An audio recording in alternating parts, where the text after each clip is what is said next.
So, they're waiting and waiting and waiting and waiting and waiting and waiting and waiting. And the guys finally showed up. And, trying to make sure there's no baby pygmies in here. I'll explain that story in just a second. But, they finally showed up, and we had to show them what we had, and there was no way. Paul was kind of awestruck that I came down and I found the dusky pygmy rattlesnake I was looking for. Well, showed it to him. And skip a few hours. We decided to camp out the night and go on and go to sleep. And the next day we go out and look for stuff. And we didn't find a whole bunch that day, but the next day we actually found that light-colored dusky you see back. Was the first one. And that one was funny because we were walking around the lake, me and Adam, because the guys were all hot and decided they wanted to take a swim. So me and Adam walked around the lake, decided to look for more pygmies. Well, gosh, she's pretty. Well, me and Adam were just walking, and I noticed some six-line race runners. So I was like, well, let's see if I can get close to these guys, because, God, they're so hard in North Carolina to get close to. So, one second, I take a water break for a second. So, oh, stop it. She's an angry one. You gonna bite it? Whoop. She's a biter. So,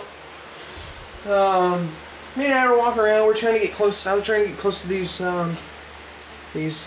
race runners, which is a species of lizard, type of whiptail. And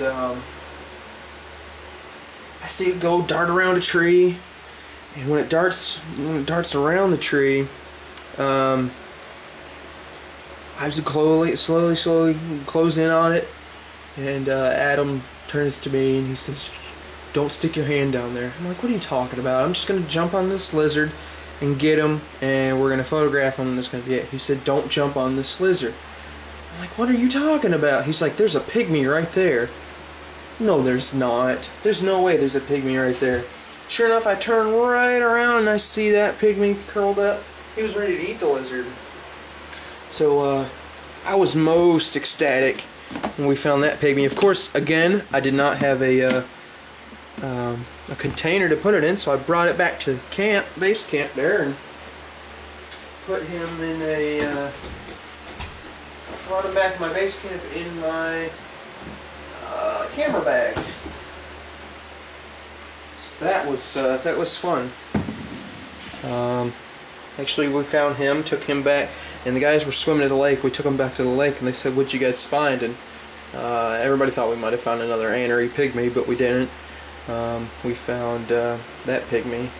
And on our way to the base camp there, me and Adam flipped a log, and there, sure enough, there was a brown chin racer right underneath there.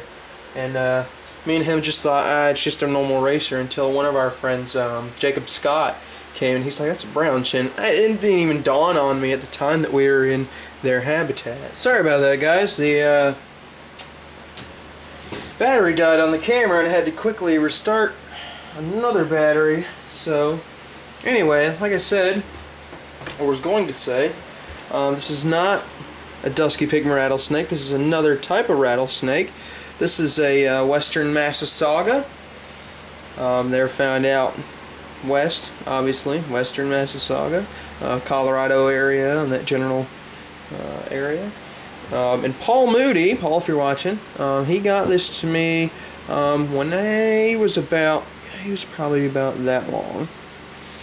And I've had him now. When he first got him, he was eating a fuzzy, and then he went up to a hopper, and then he went to 2 hoppers, and now he's up to a mouse, and he probably can take a mouse and probably a medium-sized pinky. if none of this like really like catches on to any of you guys, just blow it off. I was just explaining what he eats. So this guy normally he doesn't rattle unless he's inside of his tub, and usually when he's on the outside I'll get close to him and take photos of him, and he won't rattle at all. But now he will. So let's have a look at him. I have a flying squirrel in my pocket, so if you see me, or if you hear me taking my good old time, it's because the flying squirrel keeps adjusting, and I would rather not him be out checking out these snakes. So anyway, all you can hear him rattling is such a sweetheart. You can see how big he's gotten. Jeez, he's huge.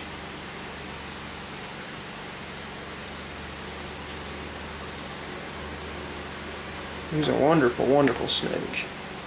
I've got one just like him. It's a bit smaller, and I will show her to you right in just a second. Zoom in, I'll show you what he looks like. I've got 4 minutes left on this tape, so I will show you guys what he looks like.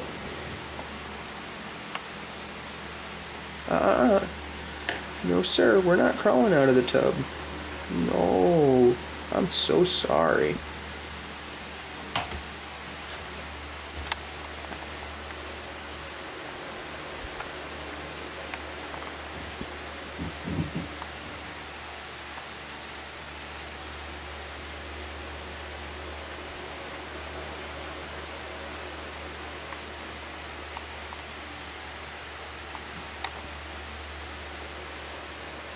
Alrighty. Like I said, that's a male Western Massasauga. So let me get the female out for you guys. Alright guys, this is one of my most, I'm going to say famous, but she's not really famous. I just usually used to do a lot of videos on her. This is Little Bit.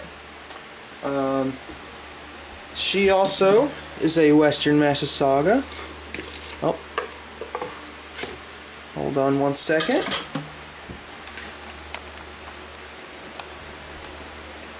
You can see her.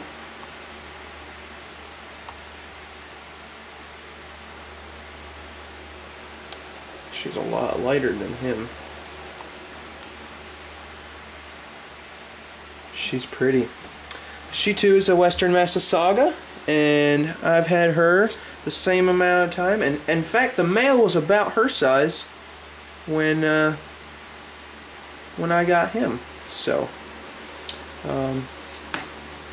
venomous snakes, they are hemotoxic, and that means their venom attacks your blood, your soft tissue, and all that jazz.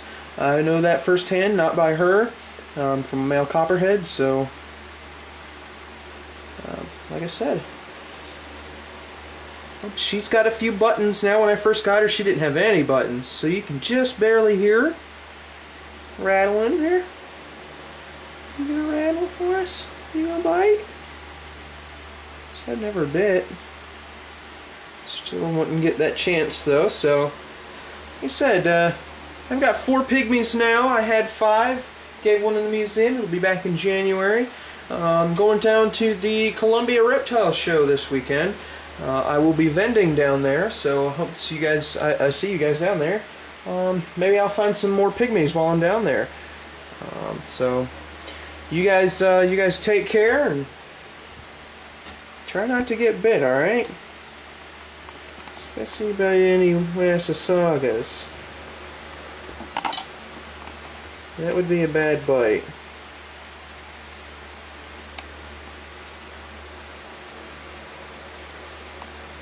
Alrighty. You guys take care.